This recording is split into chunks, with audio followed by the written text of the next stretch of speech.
Okay, we're on to the final part now, ladies. Let's talk about straps. Now I've already made my strap, but I'm going to show you on a smaller sample. Obviously, this is a very short strap. The technique remains exactly the same, whether it's this long or that long. So I'm making a faux leather strap. The same will apply for fabric. However, rather than using double-sided tape for fabric, you would be able to press this. So you're going to cut your piece of fabric that's 4 inches wide by the length of the strap that you want. And that really is a personal preference, the length. For a non-adjustable strap, I would make a strap a little less long. Obviously, I'd make it the right length for my body. For an adjustable strap, I usually go 54 inches. That's what I prefer. So, but it's very much a personal preference. There is no right or wrong with this. So anyway, I've cut my piece of faux leather 4 inches wide by the length of my strap. I've added a line on the wrong side centrally, so that's 2 inches in from one or the other sides, because this is 4 inches wide, 2 inches is halfway across. And I've added a line of double-sided tape either side of that central line. And all I'm going to do is I'm going to, and yes, I have pre-pulled the end of the double-sided tape, so you don't have to sit and watch me for 20 minutes struggling to do it. Take the facing tape off, and I'm going to fold the raw edge in so that it touches that line in the centre. Now, if you're doing this without in fabric, you don't need to do the line in the centre. All you're going to do is fold your fabric in half, wrong sides together, and press it to get that seam. And then when you open it, you'll have your centre mark, and you can then push your 2 raw edges into the centre. This is nothing fancy. This is a standard 4-fold strap. Because this is faux leather and we can't press it, we're using double-sided tape. If you don't like double-sided tape, you can glue it. So a line of glue either side of that central line will do the trick. So I've now taken the second side off and I've pushed that into the middle. So now I've got both of my raw edges into the centre. Now this is quite stiff faux leather, so it's not actually staying put very well.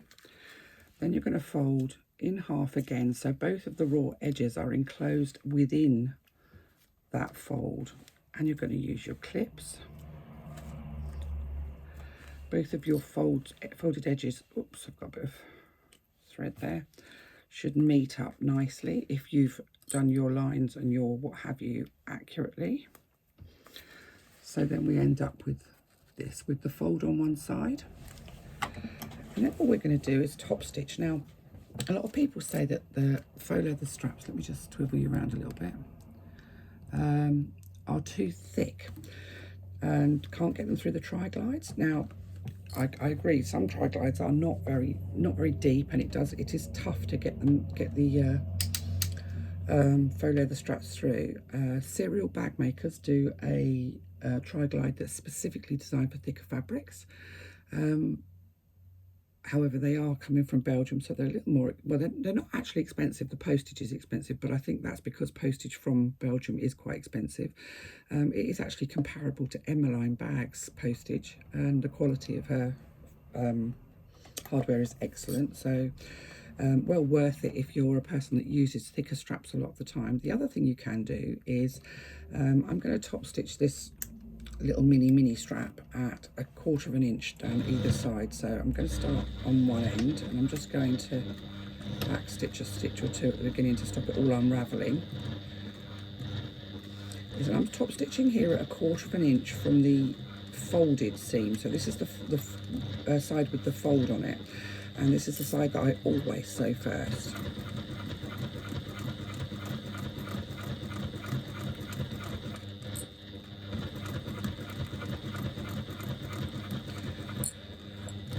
I'll show you in a second what I mean when how I try and reduce the bulk a bit, because I'll show you how I do it, how most patterns will tell you to do it, and then I'll show you what I do to fix it. Oh, we appear to have run out of bobbin thread there, which is typical. Before you do your straps, make sure you've got a bobbin thread in. Let me just, yep. Typical. Let me just rewind my bobbin. Talk amongst yourselves.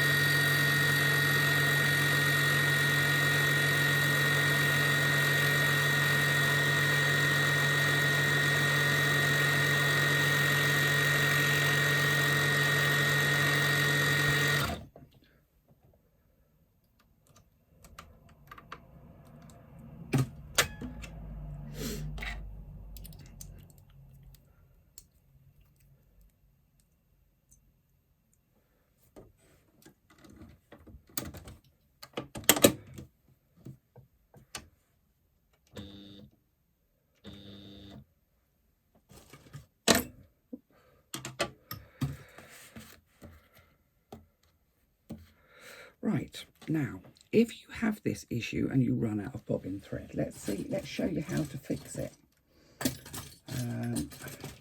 First things first, I'm going to unpick a few stitches on the shorter side, so on the side where the bobbin thread has run out. So that gives me just a few,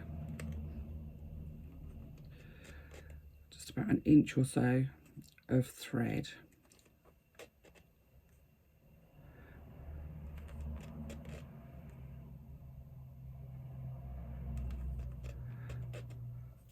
So there we go, that's on the wrong side. I've got that little bit of thread. And then on the right side where I ran out of thread, I've got a bit extra. Now what I do is I use one of my self-threading needles and I take my thread. Now this only really works if this is on the open side. Take my thread through, but not through both sides. So I take it through to the center. I'm going to do exactly the same on the other side, because we all do this occasionally. We don't check our bobbins when we do our straps.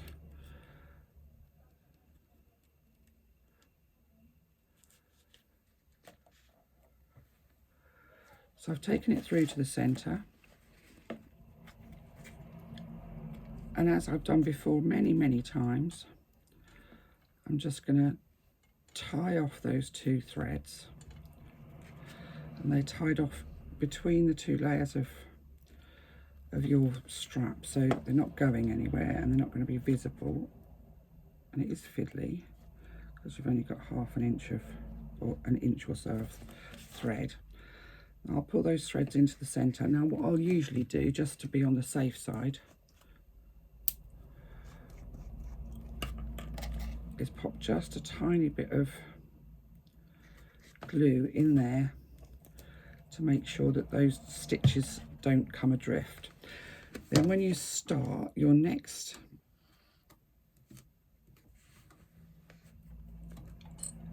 stitch, start it, make sure you've got longish threads on the top and the bottom. Try and put your needle back down into the last stitch that you did.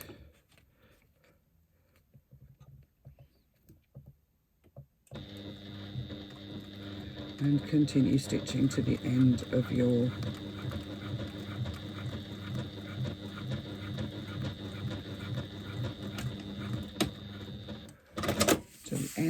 strap.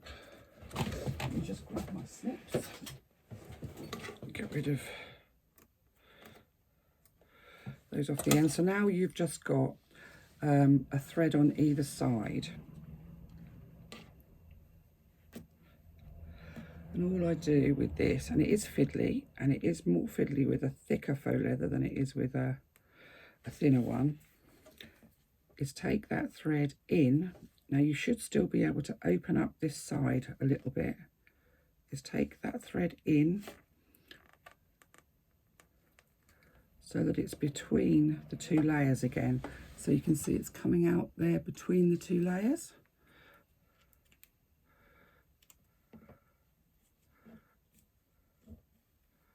So that's pulled in on one side.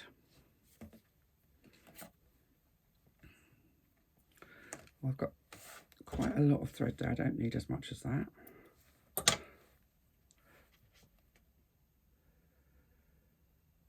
This is where self-threading needles come into their own.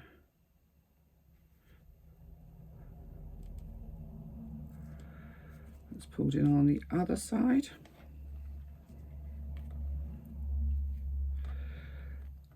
I don't know where my other bit of... There we are. And then I can tie those two again.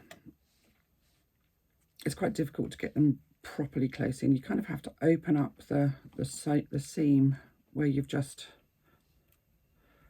Not open it up, but you want your knot to sit within that seam. Trim off your threads.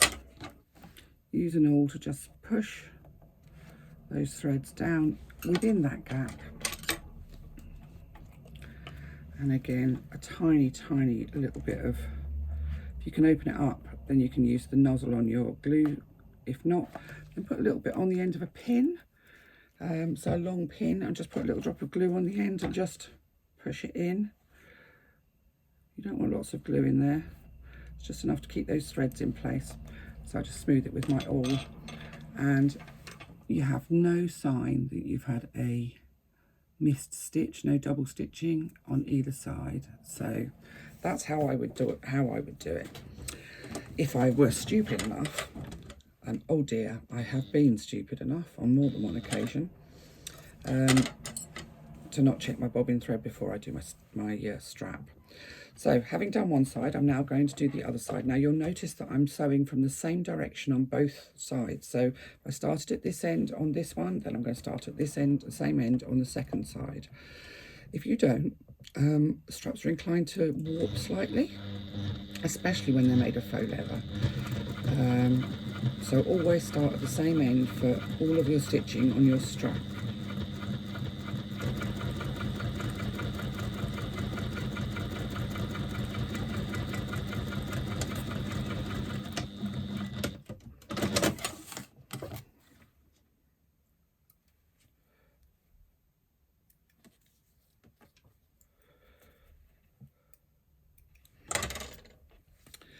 Now that's a perfectly good strap, but it is quite bulky.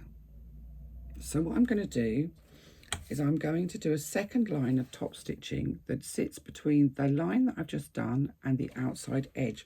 So effectively I'm top stitching at 1/8 of an inch. Now what I'm going to do, just to kind of show you how much of an impact this makes, is I'm actually going to cut my strap in half, and this is for demonstration purposes only. And I'm going, so I can compare one to the other and show you the difference. On some faux leathers it makes more of a difference than others. It really depends on how thick your faux leather is. And I think if you're working with faux leather, you come to recognise which leathers will work well for a strap and which ones won't. You also have to take in mind that at some points you might well be sewing through 8 layers because you've got 4 layers in the strap, and if you fold it over to put hardware on, you're going to be sewing over 8 layers, which is quite a lot. And if you've got very thick faux leather, your machine may not play the game. So we're doing the second line of stitching on both sides of our strap because we want it to look symmetrical.